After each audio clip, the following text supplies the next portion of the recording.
The Saramonic Blink 500 B1 and B2 wireless systems are insanely easy to use. But even so, we decided to make a quick how-to video to show you the ins and outs and make the process even easier. Right out of the box, the system is ready to use. You can just turn it on and go. Turn on the receiver by holding down the power button for about a second. Then turn on the transmitter or transmitters the same way. The light on the RX receiver will be solid blue when paired with the transmitters. If not paired, the LED will flash slowly. Please watch our quick pairing video here to remedy that.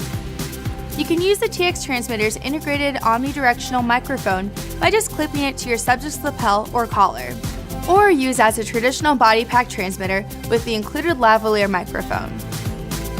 The transmitters feature input level controls right on the side to raise or lower the volume of each subject. The RX receiver slides right into your camera's shoe for mounting.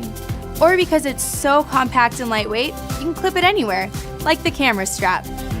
Use the included TRS output cable to plug right into your camera's microphone input.